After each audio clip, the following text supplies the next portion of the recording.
नमस्कार प्यारे बच्चों। आज हम पढ़ने जा रहे हैं साइंस एंड टेक्नोलॉजी, विज्ञान एवं तकनीकी। ये कक्षा 8 का विज्ञान का पहला पाठ है। और जैसा कि आप सामने देख रहे हैं लिखा हुआ विज्ञान एवं तकनीकी। तो विज्ञान क्या है ये आपको पहले की कक्षाओं में स्पष्ट किया जा चुका है, लेकिन फिर भी चूंकि विज्ञान को हम तकनीकी के साथ पढ़ने जा रहे हैं तो एक बार फिर से आपके सामने स्पष्ट कर देना चाहता हूँ। विज्ञान से हमारा तात्पर्य है किसी वस्तु के व्यवस्थित ज्ञान को विज्ञान कहते हैं। और तकनीकी तकनीकी इसने सदैव ही मानव की जो समस्याएं हैं उनका समाधान प्रस्तुत किया है, और हमारे सहायक के रूप में हमारे जो भी हम औजार मशीनें या दैनिक जीवन को सरल बनाने के लिए जिन भी प्रक्रियाओं का इस्तेमाल करते हैं, जिन भी वस्तुओं का इस्तेमाल करते हैं, ये विज्ञान की ही देन है। तो मशीनों और प्रक्रिया का विकास और प्रयोग ये हमारा टेक्नोलॉजी के अंतर्गत आता है। तो आज हम विज्ञान एवं तकनीकी के क्षेत्र में जो भी नवीनतम प्रगति हो रही है उसे अलग अलग क्षेत्रों में अध्ययन करेंगे। तो इसके अंतर्गत जो हमारा सबसे पहला क्षेत्र आता है वो है संचार के क्षेत्र में। जैसा कि आप सभी स्क्रीन पे देख रहे हैं, यहाँ संचार के जो मुख्य साधन आज हमारे सामने हैं वो यहाँ पे दिखाई दे रहे हैं। जैसे कि ईमेल हो गया, डिश टीवी हो गया, वाईफाई, ब्लूटूथ, टेलीविज़न, और जो कंप्यूटर के माध्यम से हम शिक्षा ग्रहण कर रहे हैं, ये सारी चीज़ें यहाँ पे दिखाई दे रही हैं। तो इन सभी से हम लोग परिचित हैं, हमारा परिचय है इससे पहले से ही। तो यहाँ पे संचार से हमारा तात्पर्य ये है कि जैसे पहले के ज़माने में हम लोग जो सूचनाओं का आदान प्रदान किया करते थे, ये सूचनाएं पुराने ज़माने में कबूतर या इस तरह के जो पक्षी होते थे उन्हें ट्रेन किया जाता था, उन्हें प्रशिक्षित किया जाता, तो सूचनाओं को एक जगह से दूसरी जगह ले जाते थे। बाद में फिर डाक व्यवस्था का प्रारंभ हुआ। डाकिया जो होता है एक जगह से दूसरी जगह संदेशों को पत्र के रूप में लेके आता जाता था। फिर धीरे धीरे ई पोस्ट का प्रारंभ हुआ, ईमेल का प्रारंभ हुआ।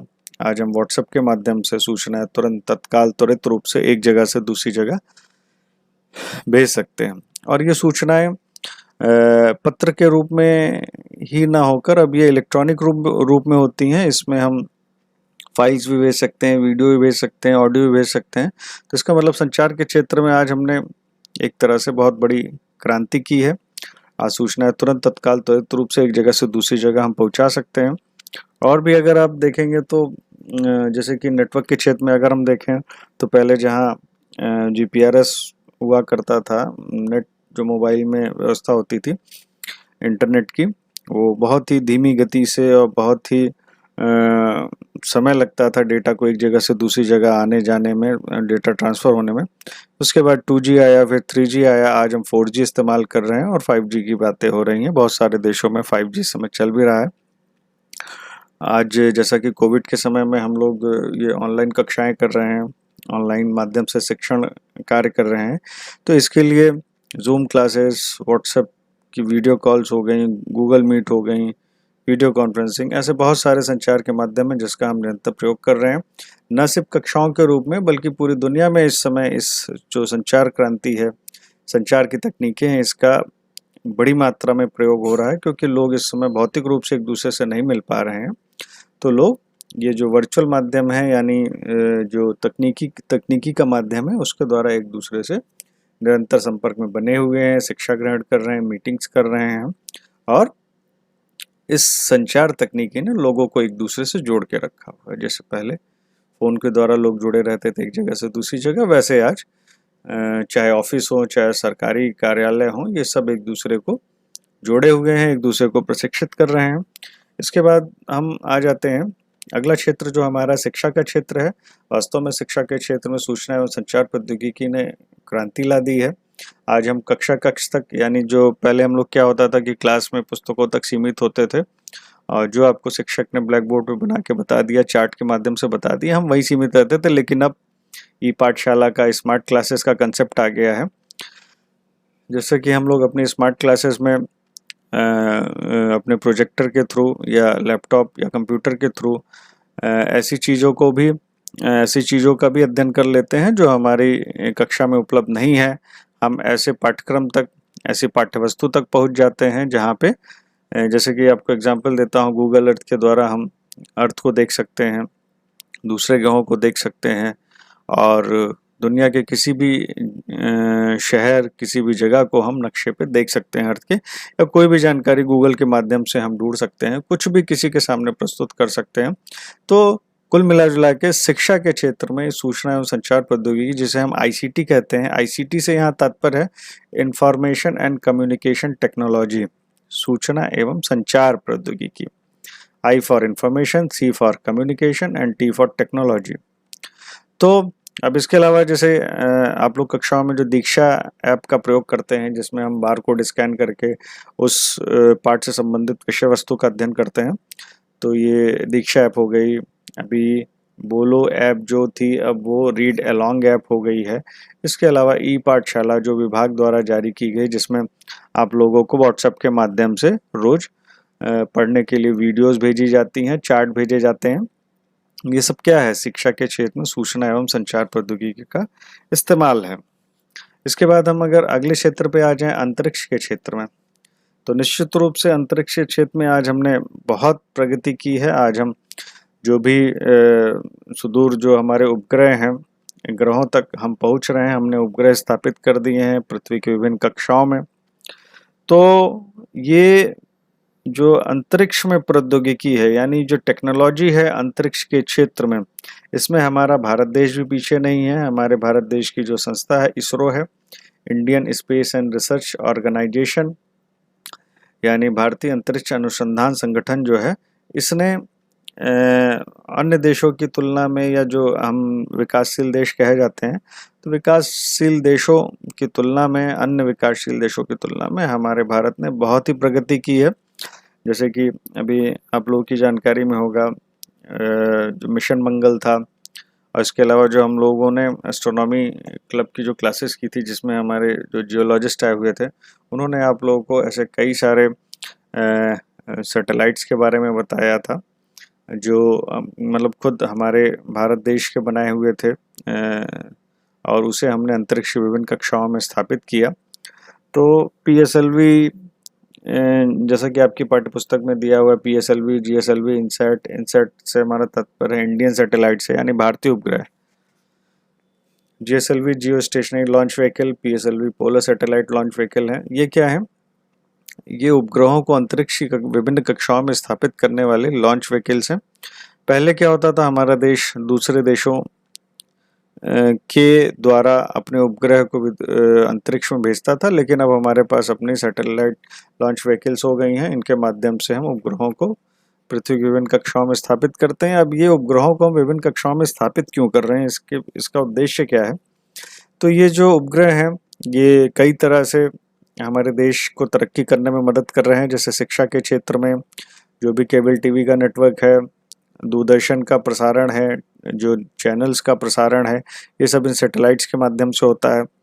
और इसके अलावा जो हमारे देश की सुरक्षा व्यवस्था है, जो हमारे सैटेलाइट्स हैं, हमारे देश की सीमाओं पे नज़र रखे हुए हैं, तो ये सब व्यवस्थाएं इन उपग्रहों के माध्यम से ही हैं। ये जो मानव निर्मित उपग्रह हैं, जो हमारी पृथ्वी की कक्षाओं में भ्रमण कर रहे हैं। इसके अलावा जो रिमोट सेंसिंग के जो उपग्रह हैं, तो ऐसे बहुत सारे उपग्रह हैं जो अंतरिक्ष की कक्षाओं में हमने स्थापित किए हैं, और ये कहीं ना कहीं अंतरिक्ष क्षेत्र में, अंतरिक्ष प्रौद्योगिकी के क्षेत्र में हमारे देश को अग्रणी बनाए हुए हैं।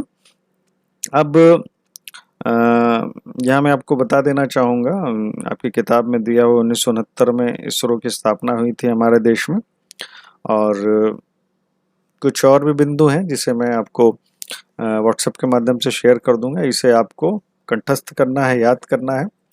और अंतरिक्ष क्षेत्र में अगर हम बात करें उपलब्धियों की, तो यहाँ पे ये यूरी गागारिन अंतरिक्ष में जाने वाले प्रथम मानव हैं।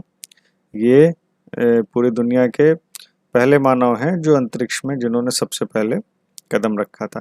इसके बाद अगर हम पहले भारतीय की बात करें कि अंतरिक्ष में जाने वाले प्रथम भारतीय कौन है, तो ये राकेश शर्मा जी हैं। ये प्रथम भारतीय हैं जिन्होंने अंतरिक्ष में कदम रखा था। ये कल्पना चावला जी हैं जो प्रथम भारतीय महिला हैं जिन्होंने अंतरिक्ष में कदम रखा था।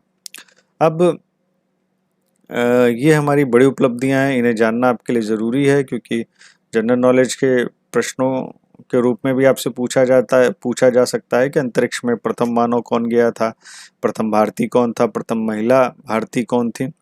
तो इसे आप लोग याद कर लीजिएगा। कुछ और भी पॉइंट्स हैं जो मैं आपको व्हाट्सएप के माध्यम से भेज दूंगा, आप उसे कंटेस्ट कर लीजिएगा, याद कर लीजिएगा, जहाँ समस्याएं हो मुझसे पूछ लीजिएगा। इसके बाद अगर हम बात करें रक्षा एवं प्रतिरक्षा, या रक्षा एवं प्रतिरक्षा से हमारा मतलब है कि हमारे देश की सुरक्षा व्यवस्था। तो हम अपने देश की, देखिए हमारा देश संसाधनों के मामले में बहुत ही धनी है, बहुत ही रिच है। हमारे देश में जो भी प्राकृतिक संसाधन है प्रचुरता से उपलब्ध हैं, और इस वजह से बहुत सारे देश या दुनिया के जो भी दूसरे देश हैं वो हमेशा हमारे देश में हस्तक्षेप करने का प्रयास करते हैं। जैसे अंग्रेजों ने बहुत दिनों तक हमारे देश का शोषण किया था, हमारे देश पे राज किया था। तो अब ऐसी स्थिति दोबारा ना आए, इसके लिए हमारे देश का अपना एक प्रतिरक्षा तंत्र है जो हमारे देश की सुरक्षा व्यवस्था को सुदृढ़ बनाता है, जिसका कार्य है कि हमारे देश की सुरक्षा करना, हमारे देश की सीमाओं की सुरक्षा करना, बाहरी एवं आंतरिक। न सिर्फ बाहरी दुश्मनों से हमारे देश को बचाना, बल्कि जो हमारे देश के अंदर दुश्मन है उनसे भी हमें बचाना। इसके लिए तरह तरह के जो हथियार हैं, जो भी इस तरह की परिस्थितियों से निपटने के लिए जो भी अस्त्र शस्त्र जो बनाने होते हैं, इसके लिए हमारे देश में जो संस्था है DRDO, defence research and development organisation, इसका कार्य है तरह तरह के इस तरह के हथियारों का विकास करना। और इसी क्रम में इसमें हम देखेंगे यहाँ पे कुछ मिसाइलें, कुछ टैंक्स दिखाई दे रहे हैं जो हमारे देश की सुरक्षा व्यवस्था को मजबूत बनाते हैं। ये देखिए ब्रह्मोस मिसाइल आपको दिखाई दे रही है, पृथ्वी मिसाइल आपको दिखाई दे रही है। तो और यहाँ पे देखिए हमारे देश में जो हमारे देश के जो भूतपूर्व राष्ट्रपति आदरणीय श्री APJ अब्दुल कलाम साहब, इन्हें मिसाइल मैन भी कहा जाता है, मिसाइल मैन ऑफ इंडिया। तो इनकी अच्छा, यहाँ मैं आपको ये बता देना चाहूँगा कि हमारे देश ने परमाणु परीक्षण कर हमें परमाणु शक्ति की श्रेणी, परमाणु शक्ति वाले देशों की श्रेणी में भी खड़ा किया है। तो हमारा देश आज जो भी न्यूक्लियर टेक्नोलॉजी है उसमें भी पीछे नहीं है। रक्षा के क्षेत्र में हम हर प्रकार से आज दक्ष हैं, अपने को हर तरह से सुरक्षित पाते हैं। तो कहीं ना कहीं विज्ञान एवं प्रौद्योगिकी ने हमें हमारे देश को सुरक्षित करने के लिए भी दक्ष बनाया है। इसके बाद हम चिकित्सा के क्षेत्र में आ जाते हैं। चिकित्सा के क्षेत्र में जैसा कि हम जानते हैं हमारे देश की जनसंख्या निरंतर बढ़ रही है, और जनसंख्या बढ़ने के साथ ही कहीं ना कहीं जो चिकित्सा की जो सुविधाएं हैं उनको सब तक पहुंचाना एक बहुत बड़ी चुनौती के रूप में हमारे देश के सामने आया है। तो इससे निपटने के लिए कहीं ना कहीं विज्ञान एवं तकनीकी ने हमारी बहुत मदद की है। आज हमारे पास नई नई टेक्नोलॉजी हैं जिससे हम कम समय में जटिल से जटिल बीमारियों का सूक्ष्म अवलोकन कर, या सूक्ष्म तरीके से छोटी से भी छोटी जो बीमारी होती है उसे हम ढूंढकर उसका निदान कर सकते हैं। तो जैसे यहाँ पे आपको दिखाई दे रहा है CT स्कैन, यहाँ पे जो ICU रूम होते हैं जिसमें गहन रोगी रखे जाते हैं। इसके अलावा बीमारियों का पता लगाने के लिए एक्सरे, अल्ट्रासाउंड या जो भी टेक्नोलॉजी होती है, पैथोलॉजी होती है, ये सब हमारे देश में बहुत तेज़ी से विकसित हुई हैं। हमारे देश में नहीं, पूरी दुनिया में विकसित हुई हैं। हमारा देश भी धीरे धीरे इसमें तरक्की कर रहा है। आज हमने चिकित्सा सुविधाओं में बहुत सुधार किया है विज्ञान के चलते। तो इस वजह से आज हमारे देश में जो मृत्यु दर है, बीमारियों से मरने वाले लोगों की संख्या काफ़ी हद तक कम हो गई है। अब इसके बाद जो आपका अगला क्षेत्र आता है परिवहन के क्षेत्र में, बढ़ती हुई जनसंख्या, लोगों के पास समय की कमी होना, लोगों की व्यस्तता ज़्यादा होना, इसने कहीं ना कहीं परिवहन क्षेत्र को भी तकनीकी के माध्यम से विकसित करने का काम किया है। आज हम कम से कम समय में मेट्रो रेल, बुलेट ट्रेन के चलते एक जगह से दूसरी जगह पहुंच सकते हैं। कहीं ना कहीं जो हमारे पारंपरिक जो परिवहन के माध्यम थे वो प्रदूषण ज़्यादा फैलाते थे। वो हर तरह का प्रदूषण, चाहे वो पर्यावरण प्रदूषण हो, ध्वनि प्रदूषण हो, ये सब फैलाते थे। लेकिन अब जो हमारे नए परिवहन के साधन हैं वो कहीं ना कहीं इन मामलों में हमारे जो पर्यावरण है उसको नुकसान नहीं पहुंचा रहे हैं, कम से कम नुकसान पहुंचा रहे हैं। कम से कम समय में हमें एक जगह से दूसरी जगह पहुंचा रहे हैं। ज़्यादा से ज़्यादा यात्रियों को एक एक जगह से दूसरी जगह ले जाने में सक्षम। इसके अलावा पर्यावरण को बचाने के लिए अब बैटरी से चलने वाले वाहन भी हमारे समक्ष आ गए हैं। मुझे लगता है ई रिक्शा सभी बच्चों ने देखा होगा। तो ई रिक्शा आज एक बहुत बड़ी क्रांति के रूप में हमारे समक्ष आया है, जो कहीं ना कहीं हमारे समय की बचत कर रहा है और हमारे पर्यावरण को भी बचा रहा है। तो टेक्नोलॉजी ने इस प्रकार से, यानी तकनीकी ने हमारे जीवन के हर पहलू को विकसित करने का प्रयास किया है। तो अब इसी के साथ हम अगले क्षेत्र में आ जाते हैं, कृषि के क्षेत्र में। देखिए, कृषि के क्षेत्र में हम लोग देख सकते हैं जो नई नई टेक्नोलॉजी है, बढ़ती हुई जनसंख्या के चलते जो लोगों की ज़रूरतें थी, अनाज की पूर्ति, यानी अगर जनसंख्या बढ़ रही है तो जाहिर बात है लोगों को भोजन की उपलब्धता कराना भी एक बहुत बड़ी चुनौती होता जा रहा है। अब खेत तो उतने ही हैं जितने खेत पहले हुआ करते थे, अब जनसंख्या लेकिन बढ़ती जा रही है। जहाँ पहले एक छोटे से खेत में खाने वाले लोगों की संख्या 5 हुआ करती थी, अगर हम उदाहरण के तौर पे माने, आज उसी खेत में खाने वाले लोगों की संख्या 10 हो गई, 20 हो गई, 30 हो गई है। तो अब उतने से खेत में पैदावार कैसे सबके लिए भोजन उपलब्ध होगा? तो अब इसके लिए अच्छा होगा कि हम उसी खेत में ज़्यादा से ज़्यादा पैदावार करें। ऐसी टेक्नोलॉजी आए, हम ऐसे तरीकों को अपनाएं जिससे हम उसी जगह में ज़्यादा से ज़्यादा पैदावार कर सकें। इसके लिए अच्छे उर्वरक, अच्छे बीज, अच्छी फसलों को हम बोएं जिससे हम पैदावार को बढ़ा सकें, कम समय में फसलें पैदा हों, कम पानी का इस्तेमाल हो। ऐसी बहुत सारी टेक्नोलॉजीज़ और बहुत सारी तकनीकी का प्रयोग हम बड़े पैमाने पे खेती करने के लिए करते हैं। जैसे यहाँ पे कुछ तस्वीरें दिखा रही हैं, यहाँ पे बड़ी बड़ी मशीनें हैं, कंबाइनर्स हैं और सोलर पैनल से सिंचाई हो रही है, ड्रोन के द्वारा खेतों में दवाओं का छिड़काव हो रहा है, ट्रैक्टर के द्वारा न सिर्फ जुताई हो रही है बल्कि पौधे भी लगाए जा रहे हैं। तो बहुत सारी टेक्नोलॉजी का विकास हो गया कृषि के क्षेत्र में। आज उन्नत तरीके के उर्वरक हमारे पास हैं, उर्वरक जो भूमि की उर्वरा क्षमता को बढ़ाते हैं, यानी जिसे हम खाद कहते हैं साधारण भाषा में, उसी तरह की रासायनिक खादें भी हमारे पास हैं। आज हम लोग कार्बनिक खादों का भी बहुत बड़ी मात्रा में प्रयोग कर रहे हैं जो हमारी भूमि की उर्वरा क्षमता को बढ़ाती है और बिना कोई नुकसान पहुंचाए। यानी हमारी ज़मीन के पहले क्या होता था कि ज़्यादा केमिकल इस्तेमाल करने से ज़मीन में रसायनों की मात्रा बढ़ जाती थी और ज़मीन बंजर हो जाया करती थी, लेकिन अब हम ऑर्गेनिक खेती की तरफ भी बढ़ रहे हैं। अब इसके अलावा बहुत सारे जो पेस्टिसाइड्स, इंसेक्टिसाइड्स यानी कीटनाशी, खरपतवारनाशी, ऐसे रसायनों के विकास हो जाने की वजह से, ऐसे रसायनों की खोज हो जाने की वजह से कहीं ना कहीं खेती के क्षेत्र में भी हम लोगों ने बहुत तरक्की की है। अब हम फसलों का नुकसान कम होने देते हैं, यानी पैदावार को घटने से बचा लेते हैं। ज़्यादा से ज़्यादा पैदावार करना और उसको सुरक्षित रखना और लोगों तक पहुंचाना, ये काम टेक्नोलॉजी ने हमारे लिए आसान कर दिया है। अगला क्षेत्र है विनिर्माण का क्षेत्र। विनिर्माण, हम अगर बात करें विनिर्माण की, तो यहाँ पे हमें समझना होगा कि विनिर्माण क्या है। जैसे यहाँ देख रहे हैं आप, make in India, make in India का लोगो है। आज बहुत सारे प्रोडक्ट जो हम लोग खरीद के लाते हैं उस पर लिखा रहता है मेक इन इंडिया।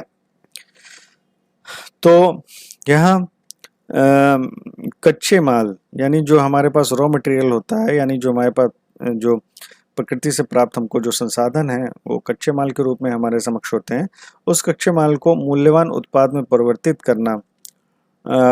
करने के बाद जब हम इसको मूल्यवान उत्पाद में परिवर्तित कर देते हैं, ये हमारा विनिर्माण का क्षेत्र कहलाता है। थोड़ा और स्पष्ट करना चाहूँगा, जैसे जो भी किसी भी उद्योग के लिए या किसी भी जैसे कहते हैं कि कारखानों में हम लोग जो जिस भी चीज़ का उत्पादन कर रहे हैं उसके लिए हमें कच्चे माल की आवश्यकता होती है। तो कच्चे माल का प्रयोग करके, वो इस्तेमाल करके उसे टेक्नोलॉजी के माध्यम से मूल्यवान उत्पाद में परिवर्तित करना, यही आपका विनिर्माण कहलाता है। जैसे बहुत सारी वस्तुओं का हम निर्माण करते हैं, तो जैसे कपास का इस्तेमाल करके सूती कपड़े का, कपास के प्रयोग से सूती कपड़े का निर्माण करना, ये सब हमारा विनिर्माण के क्षेत्र में आ जाता है। तो इस प्रकार से ये जितने भी इस तरह के मैन्युफैक्चरिंग यूनिट्स हैं, यानी जहाँ पे हम, जिन कारखानों में हम किसी तरह का कोई उत्पादन कर रहे हैं, किसी तरह का निर्माण कर रहे हैं, इसमें भी टेक्नोलॉजी ने बहुत मदद की है। टेक्नोलॉजी ने कहीं ना कहीं इस क्षेत्र में भी क्रांति लाई है। जहाँ पहले हम एक दिन में, जैसे मान लीजिए हम अगर सूती कपड़े की बात करें, एक छोटी सी फैक्ट्री में अगर मान लीजिए एक दिन में हम 1000 मीटर कपड़ा स्थापित कर रहे हैं, तो आज ऐसी मशीनें 1000 मीटर कपड़ा अगर हम बना रहे हैं तो आज ऐसी मशीनें आ गई हैं कि टेक्नोलॉजी के माध्यम से आज हम 1000 की जगह हम 5000 मीटर कपड़ा तैयार कर रहे हैं। तो जहाँ पहले बड़ी बड़ी फैक्ट्रियों में हम एक दिन में 10 कारें तैयार करते थे, आज ऐसी ऐसी फैक्ट्रियाँ, ऐसी ऐसी टेक्नोलॉजी आ गई है कि उसके द्वारा हमें एक दिन में 100 कारें तैयार कर ले रहे हैं। तो ये क्या है, एक तरह से विनिर्माण के क्षेत्र में भी बहुत बड़ी क्रांति है, इसकी आवश्यकता थी। अब हमारी ये सारी ज़रूरतें जो हैं बिना ऊर्जा के संभव नहीं है, क्योंकि कोई भी फैक्ट्री या किसी भी तरह की टेक्नोलॉजी के प्रयोग के लिए हमें कहीं ना कहीं ऊर्जा की आवश्यकता होती है। अब ऊर्जा के साधन तो सीमित थे, जो हमारे पारंपरिक ऊर्जा के साधन थे कहीं ना कहीं वो बहुत सीमित थे, लेकिन विज्ञान ने या टेक्नोलॉजी ने इसमें भी क्रांति लाई है। आज बड़ी बड़ी मात्रा में बड़े बड़े सोलर पैनल्स, विंड एनर्जी के बड़े बड़े प्लांट्स लगाए गए हैं। इसके अलावा जो hydro power, solar, natural gas, nuclear reactors, geothermal energy, wind energy, ऐसी बहुत सारी एनर्जीज का प्रयोग करके हम बड़ी मात्रा में ऊर्जा का उत्पादन कर रहे हैं, और जो भी हमारे ज़रूरतें हैं, हमारे देश की जो भी ज़रूरतें हैं उनको हम पूरा कर रहे हैं। तो कुल ये हो गया ऊर्जा के क्षेत्र की बात, मतलब ऊर्जा के क्षेत्र में विज्ञान ने क्या प्रयोग किया है। कहीं ना कहीं ऊर्जा के क्षेत्र की अगर हम बात करते हैं, ऊर्जा के क्षेत्र में टेक्नोलॉजी की बात करते हैं, तो हमें जानना होगा कि हमें ऐसे संसाधनों की तरफ स्विच करना पड़ेगा, हमें ऐसे संसाधनों की तरफ बढ़ना पड़ेगा जिन संसाधनों का प्रयोग करके हम ज़्यादा से ज़्यादा समय तक, या ऐसे संसाधन प्रयोग करें जो हमारे पर्यावरण के लिए हानिकारक ना हो, इको फ्रेंडली हो, सस्ते हों, आसानी से उपलब्ध हों और कभी ना ख़त्म होने वाले हों। जब हम इस तरह से बात करते हैं तो सबसे पहले हमें जो ऊर्जा का साधन हमारे दिमाग में आता है वो क्या है, सोलर एनर्जी, जिसका प्रयोग अब बहुत बड़ी मात्रा में किया जाए। इसके अलावा wind energy, hydro power energy, ये सारी एनर्जीज जो हैं कभी ना ख़त्म होने वाली हैं और किसी तरह का प्रदूषण नहीं फैलाती हैं। तो कहीं ना कहीं हमें इसके प्रयोग को बढ़ावा देना चाहिए। इसके बाद अगला क्षेत्र जो है टेक्नोलॉजी का व्यापार एवं वाणिज्य के क्षेत्र में है। व्यापार से हमारा तात्पर्य है जो हम वस्तु विनिमय करते, यानी हम पैसे दे के कोई सामान खरीदते हैं या किसी तरह का बिजनेस करते हैं। व्यापार एवं वाणिज्य, पहले क्या हुआ करता था कि पहले के ज़माने में धातु के सिक्के होते थे, उन सिक्कों से हम सामान खरीदते थे, बेचते थे। अब क्या है कि फिर धीरे धीरे उसके बाद नोट आए प्रचलन में, सिक्के और नोट दोनों प्रचलन में आए। फिर धीरे धीरे जमाना आया लेन देन का, इलेक्ट्रॉनिक रूप से लेन देन का। आज हम लोग क्या कर रहे हैं, मोबाइल के थ्रू, कार्ड के थ्रू मतलब पेमेंट कर देते हैं एक दूसरे को कोई सामान खरीदने के लिए। इसके लिए बहुत सारे ऑनलाइन डिजिटल प्लेटफॉर्म जैसे अमेज़ॉन, फ्लिपकार्ट, पेटीएम, स्नैपडील, ये आपको सामने दिखाई दे रहा है। इसके अलावा अब सरकार द्वारा पूरी तरह से जो मुद्रा का लेन देन है उसको इलेक्ट्रॉनिक करने का प्रयास किया जा रहा है। अच्छा प्रयास है। तो ये भी टेक्नोलॉजी के क्षेत्र में एक बहुत बड़ी क्रांति है। आज सारा लेन देन इलेक्ट्रॉनिक रूप से हो रहा है। अब इसके बाद अगर हम बात करें ई गवर्नेंस की, ई गवर्नेंस जो अगला क्षेत्र है, डिजिटल इंडिया। आजकल हम देखते हैं बहुत सारी जो सरकारी सेवाएं हैं वहाँ हमें डिजिटल इंडिया का, वन इंडिया का ये लोगो दिखाई देता है, ई गवर्नेंस का लोगो दिखाई देता है। ये एक्चुअल में क्या है, आज बहुत सारे सरकारी कार्य भी इलेक्ट्रॉनिक माध्यम से हो रहे हैं, यानी इंटरनेट के माध्यम से ऑनलाइन हो रहे हैं। बहुत सारी सुविधाओं, सरकारी सुविधाओं का लाभ, बहुत सारे सरकारी आवेदन हम लोग ई गवर्नेंस पोर्टल के थ्रू कर सकते हैं। प्रत्येक जनपद में जो सरकारी कार्यालय होते हैं उसका एक ई पोर्टल होता है।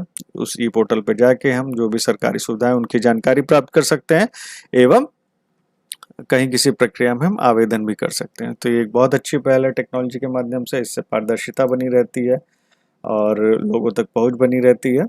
तो इस प्रकार से टेक्नोलॉजी ने कहीं ना कहीं हमारे जीवन को बहुत ही आसान बना दिया है। अब सब कुछ हमारी फिंगर टिप्स पे, यानी उंगलियों में है। मोबाइल के माध्यम से, कंप्यूटर, लैपटॉप के माध्यम से हम सदैव जो टेक्नोलॉजी है उसका प्रयोग करके इनसे जुड़े रह सकते हैं। तो इसी के साथ ये पार्ट मैं ख़त्म करता हूँ। इससे संबंधित जो अभ्यास हैं उन अभ्यासों को मैं वर्कशीट के माध्यम से बना के PDF बना के आपको भेज दूंगा। आप लोग प्लीज़ इसका अध्ययन करिए। और इस समय में भी जो ये कोविड का समय है, अपनी जो शिक्षा है, अपनी पढ़ाई है, उसकी निरंतरता को बनाए रखिए, स्वस्थ रहिए, घर पे रहिए। और इसी के साथ आप सभी को बहुत बहुत धन्यवाद। Thank you.